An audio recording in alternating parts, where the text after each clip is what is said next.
Welcome back, Defenders. Jake here. We've got some very important news for Ukraine. The United States is sending hundreds of thousands of cluster munitions to Ukraine.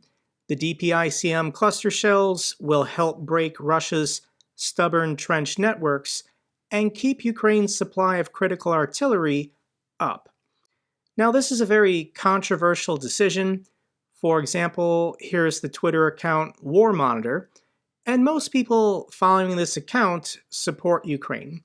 He conducted a poll in which 78,000 people participated, asking the question, do you support the US transfer of cluster munitions to Ukraine? 54% responded no. So we need to talk about that in this video, and I want to make the arguments why sending cluster munitions to Ukraine is definitely a good thing. So first, let's quick talk about international law. There is an international treaty banning cluster munitions, but with all international treaties, it only applies to the countries that signed that treaty. Ukraine, Poland, Russia, China, India, Brazil, the United States. None of these countries signed that treaty, so by international law, they're not bound to ban cluster munitions. But there are idiots on the far right and the far left all over the world that don't understand international law. So here's Medea Benjamin, the code founder of Code Pink. She just wants Ukraine to surrender and give Russia everything they want. Stop fighting, stop resisting. And she tweeted, Biden makes me sick. He just approved cluster munitions, a banned weapon, to Ukraine. And a community note on Twitter was added to her tweets because this is wrong. Cluster munitions are not banned in the United States, Ukraine, Russia, and other major powers, including China and India. So even if people understand international law, they're still going to seize on this opportunity to criticize President Biden because they support Russia. And if you haven't been introduced to RFK Jr., I'll go ahead and introduce him. Robert F. Kennedy Jr. is the nephew of the former president, John F. Kennedy, and the son of his brother, Robert Kennedy. And this guy is being paid by the Russians to run for president. He's challenging President Biden in the primary for the Democratic nomination. He's going to lose. He's then going to run in the general election to just try and siphon away and steal votes from Biden so that a Republican candidate who supports pulling funding and support for Ukraine will become elected. Russia has stated this is their war objective, to cause disruption in political elections in the West in order to weaken support for Ukraine, and RF Kennedy Jr. is their guy. This is what he says. Cluster bombs are munitions so horrific for civilians that more than 100 nations have signed an international treaty banning them. Now the Biden administration is preparing to send them to Ukraine. So RFK Jr. Is definitely being paid by the Russians. 2 weeks ago on Twitter, he put out this campaign promo, join the movement to save our nation. And in the promo, this is a stock photo of a Russian woman in Russia wearing a Kennedy 2024 sweater. You can see from the cafe signs in the background, it's in Russian Cyrillic. This cafe was geolocated inside of Russia, meaning there are Russian campaign graphic designers working for RFK, making his material, and then he publishes it, on Twitter or wherever. He took down the post and refused to comment, but American graphic designers don't accidentally use stock photographs of Russians inside of Russia. So this guy is obviously a Russian agent, and RFK Jr. has never served in the military, and never held any elected office. He's a trust fund baby with the golden name of Kennedy, so he's experienced a lot of wealth and privilege and access his entire life. The joke in the United States is beware C-average students who graduate from Harvard. He spent more than a decade bouncing around Ivy League universities and was a heroin addict in the 1980s. I'm all for second chances and redemption, but what is this guy's angle? What is this guy's story? It's simply to weaken President Biden and weaken support for Ukraine. So anybody on social media promoting or supporting this guy obviously supports Russia. So let's get back to the cluster munitions. And the United States announced another $800 million security assistance package. In the package, there's some great stuff: an additional 32 Bradley infantry fighting vehicles, 32 Stryker armored personnel carriers. But here it is: 155 millimeter artillery rounds, including DPICM. So what DPICM cluster munitions are and why Ukraine wants them so bad. Let me try to explain this for you. So DPICM stands for Dual Purpose Improved Conventional Munition. This can be fired from Paladins, self-propelled howitzers, as well as towed howitzers like the M777. That is what Ukraine is going to be firing these from. And inside the round, there's either 88 or 72 bomblets, depending on the variant.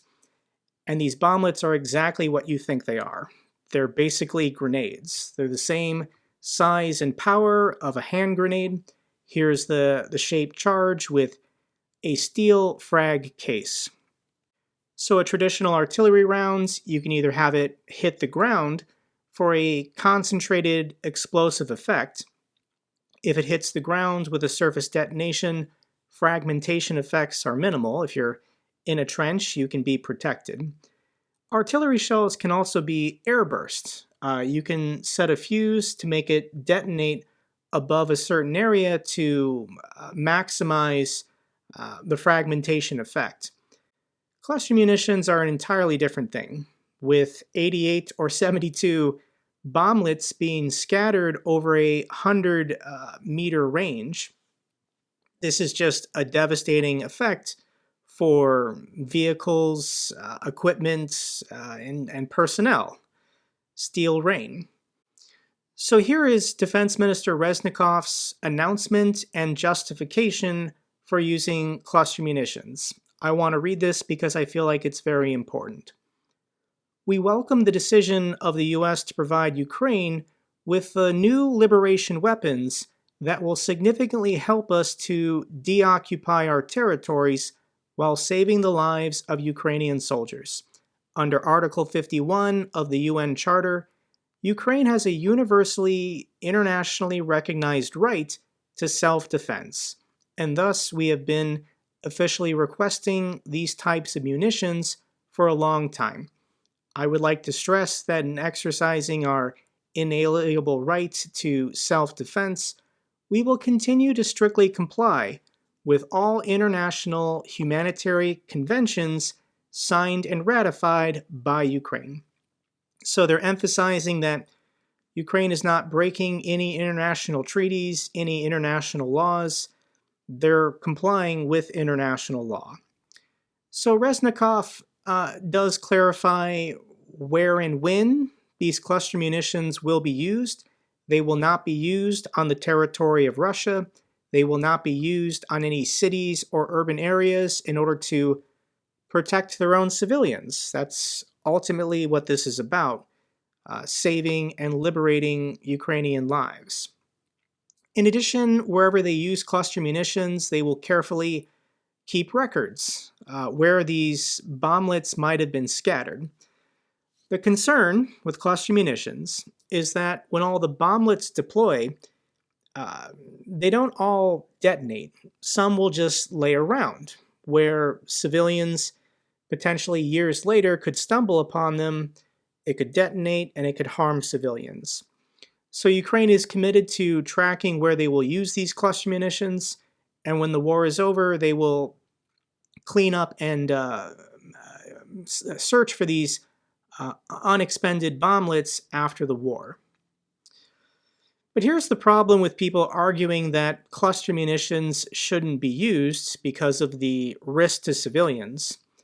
Russia is already using cluster munitions. They've been using them for the last 500 days.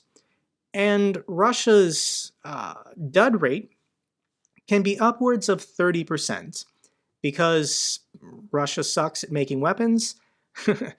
30% of the bomblets from their cluster munitions don't explode. They then just lay around on the ground where they can harm civilians in the future. Whereas the cluster munitions that the United States is sending, the dud rate is only 2%. So if the artillery shell has 72 bomblets inside of it, perhaps 2, when hitting the ground, will be duds and they won't explode. If you want to see videos of the Russians using cluster munitions on urban areas, deliberately using cluster munitions on civilians, I will link this video down below. This is the city of Kharkiv during the daytime. And if you want to see what cluster munitions look like at night, I'll link this video down below as well. Once again, the Russians firing on the city of Kharkiv. In addition to concern about duds and munitions that don't detonate on impact, I've got bad news for you if that's your concern. The Russians have already fired tens of millions of artillery rounds, rockets, and cluster munitions, and the dud rate is double digits. There's millions of unexploded ordnance from the Russians laying all over Ukraine. So for Ukraine to start using their own cluster munitions, in the big picture, it's not really changing anything. And I'm actually going to make the argument that Ukraine using cluster munitions will actually make Ukraine safer. And this is just simple math. Let's say the Russians have laid down 100 landmines in the Zaporizhzhia region. They've mined everything. And Ukraine start using cluster munitions purposely to demine a certain area so their armored vehicles can get through. Well, if we started with 100,000 landmines, these are completely made up numbers, this is a hypothetical. But if there was 100,000 landmines in a certain area, cluster munitions were used to demine it, and after a bombardment, there's now 60,000 remaining Russian landmines, but 10,000 unexploded bomblets. Which field is safer? They're both really bad. But if you had a gun pointed to your head and you had to walk through a field with 100,000 mines versus 60,000 mines and 10,000 unexploded bomblets, objectively it's safer. If every time one of these artillery shells is used, it demines an area more than duds lay on the ground, net it's safer. This is a stupid analogy. Everything is still unsafe, but that's the point I'm trying to make. It doesn't change the situation, and actually it can improve it if these cluster munitions demine certain areas. So when this war is over, Ukraine is going to have to go inch by inch through their entire country demining everything. And they can easily get these dud bomblets when they have to demine everything. So I want to show you what the demining process looks like for any YouTube censors. Nobody's being harmed. This is not combat footage. This is what the demining process looks like and what Ukraine is going to have to do to every square inch of their territory.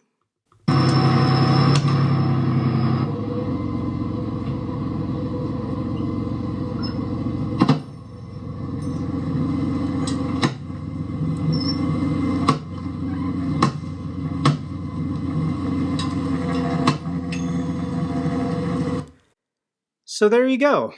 That's it. If Ukraine uses cluster munitions, what are the negative consequences? And when the war is over and they have to demine every square inch of their territory, they're just going to have to trigger the explosion of a couple more bomblets used from these cluster munitions. So I argue it's not a big deal. Final thoughts I want to leave you with is from Jessica Berlin. It's ultimately for Ukraine to decide which poses the greater threat to their people, the passive danger of cluster munition duds in the future, or the active reality of Russian soldiers continuing to rape, torture, shoot, and bomb Ukrainian civilians now. So if cluster munitions can end this war faster, it will save Ukrainian civilian lives. Russia continuously bombs and targets Ukrainian civilians. Just yesterday, or 2 days ago, in the city of Lviv, they bombed a residential building, killing a dozen people. So let's do it, guys. Let's get this done. Let's get Ukraine the weapons they need. The next story we should follow up on concerns the Zaporizhzhia Nuclear Power Plant. The International Atomic Energy Agency claims they're making progress at inspecting the plant. For weeks, the Ukrainians have been notifying the world they've received intelligence that Russia has mined the plant, specifically the cooling system. So the IAEA was finally allowed to visit the plant, but it's taken them days to see only part of the plant. For whatever reason, the Russians don't want to give the IAEA inspectors full access to everything. And Kyiv is saying that tension around the Zaporizhzhia plant is decreasing, so perhaps it worked. The PR blitz, the continuous videos, the continuous tweets, the phone calls and messages to leaders around the world, it might have been enough to deter the Russians from blowing up the cooling system at the Zaporizhzhia nuclear power plant. But because the Russians are so weird, they certainly do look guilty, and they did it again. Moscow decree attempts to absolve Russian responsibility for nuclear accidents in the occupied Ukrainian territory.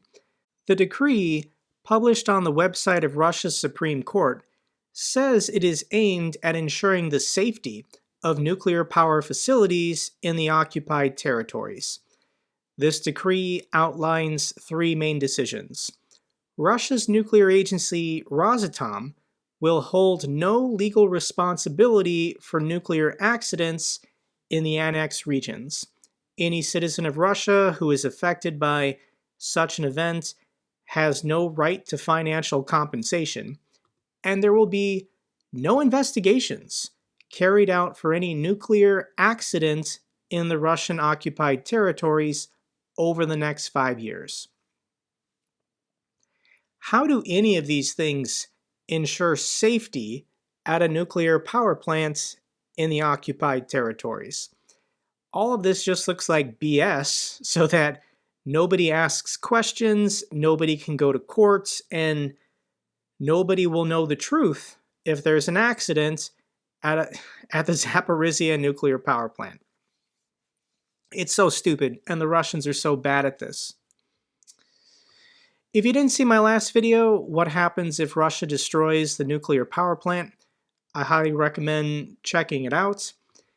And this is what I've learned from my research. Statement from American Nuclear Society on Ukraine's Zaporizhzhia nuclear power plant. So when you actually talk to nuclear experts, nuclear scientists, people with decades of experience working around nuclear power plants, you're going to get statements such as this. In the unlikely event that containment structures were breached, any potential release of radiological material would be restricted to the immediate area surrounding the reactors. In this regard, any comparison between the Zaporizhzhia nuclear power plants and Chernobyl or Fukushima is both inaccurate and misleading. So when nuclear scientists and engineers make these statements, people who support Ukraine kind of get upset. And here's a tweet from Nate Mook. He's done fantastic humanitarian work inside Ukraine. I really like and support this guy. But here's his response to this statement. It is deeply disturbing this statement was even made. We should never be saying, hey guys, it won't be that bad of a nuclear disaster, so just calm down. The world must make it clear in no uncertain terms that an attack on a nuclear power plant will lead to dire consequences for Russia. So another Chernobyl event is not possible. Unless Russia heats up the reactors, turns them back on, and then blows everything, including the containment structure, this can't be another Chernobyl. So is it bad, blowing up the nuclear power plant, the cooling system? Yes, it's very bad. But as far as radioactive fallout, it would be contained to the local area around the plant. Not saying it's okay, it's a very bad thing, but it's not a Chernobyl event. So I do think what Russia wants is for all the Ukrainian civilians in Kherson and Zaporizhzhia to leave this territory. They want them to get on a bus or a train and go to Russia. One, because supporting a civilian population when you're trying to fight a war is resource draining and consuming. But I'm convinced the Russians view every civilian in this area as a partisan, sabotaging logistical supply lines, informing on Russian positions, calling in troop concentrations for HIMARS strikes. So I think Russia blew up the Novokakhovka Dam, and they want to blow up the Zaporizhzhia power plant in order to deprive the Ukrainian civilians in these regions of fresh drinking water, the reservoir is gone, and of electricity. And if they can scare them by saying that radiation is coming from the plant, they can force all of these Ukrainian civilians to leave this territory. I think that's ultimately what Russia is trying to do to make it easier to fight in this region. And their war is not going well. Ukraine's tank numbers now equal Russia's. So according to Bloomberg, these are the numbers they're using. 500 days ago, Russia had about 3,400 operational tanks. They had thousands more tanks in deep storage that needed maintenance or upgrades. But as far as tanks they could field on the battlefield, 3,400. Today, it's 1,400. Russia has lost over 2,000 tanks in the last 500 days. And as far as the Ukrainians, 500 days ago, they had about 987 tanks. Because they've captured so many Russian tanks, plus what's been donated from the West, Ukraine now has a tank advantage, 1,500. So it's going in the wrong direction for the Russians. And the Russian military is now targeting women in a recruitment ad. So Russia's defense ministry has launched a recruitment campaign targeting women for roles of doctors, nurses, and cooks in the military, with a possible deployment to occupied Ukraine. They're definitely going to be sent to Ukraine, but I don't know how many women are going to take up this offer to go be a cook in Melitopol. Russian construction firms are reportedly being told to send their workers to fight in Ukraine or face losing lucrative contracts from the city of Moscow. It illustrates an ongoing hidden mobilization as Russia uses every possible option to find manpower for the war. Yeah, that sounds about right. If you don't send your migrant workers from Central Asia to the war zone, you're going to lose your government contracts. Dmitry and Anton have a couple videos of Russian soldiers filming themselves, claiming they're taking horrendous losses and they don't have basic supplies like ammunition, food, and water. This video is 4 minutes long. I'll link it down below. Here's another video that came out in the last 2 days, once again talking about horrendous 50% losses for their units, and they don't have basic provisions. Cool. Let's check in with Lukashenko in Belarus. And Lukashenko tells Belarusians to calm down as Wagner's move still undecided. So Lukashenko didn't check with his own people before he announced it was cool for the Wagner mercenaries to relocate to Belarus. This would be thousands of Russian convicts, rapists and murderers, relocating to camps outside of cities in Belarus. Yes, I think the citizens of Belarus have a problem with thousands of Russian convicts relocating to their territory. So Lukashenko is being all wishy-washy about it, saying it's not fully done yet, it's not decided. This is a lie. He also said that Prigozhin is not in Belarus, and that as far as Prigozhin is concerned, he is in St. Petersburg. He's not in Belarus. Well, that wasn't the deal. How can Prigozhin still be in Russia? Putin has to want this guy dead. It's only possible for Prigozhin to still be alive and still be in Russia if the FSB is protecting him, if the FSB gave him a guarantee. Work with us, work on our timetable, and we'll protect you.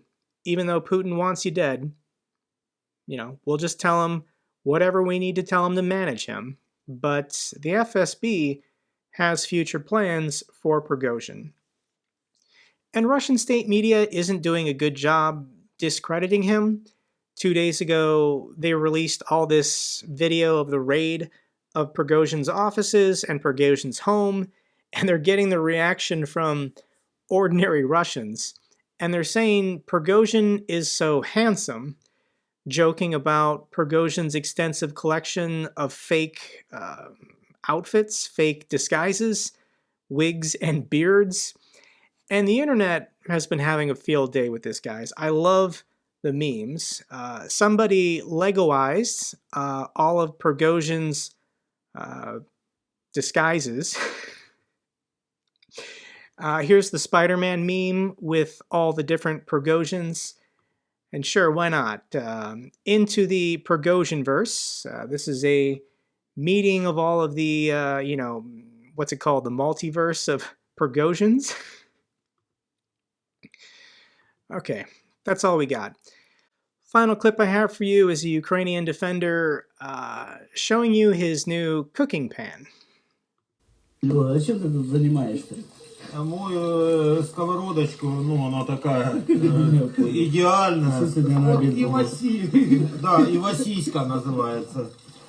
Хорошо моется, она удобно моется, такая аккуратненько. Чик-чик называется. Не поцарапай, чтобы антипригарное покрытие не скатить. Да, это ты правильно. Кефаль. I don't care how much he scrubs it, I'm not eating a bowl of cereal out of a landmine. That's all for this update video. Glory to Ukraine, glory to the heroes. If you found this video informative, give me a thumbs up. Best way to support the channel. Comments and questions, let me know down below. I love hearing from you guys. Till the next video, keep defending the truth, keep defending democracy.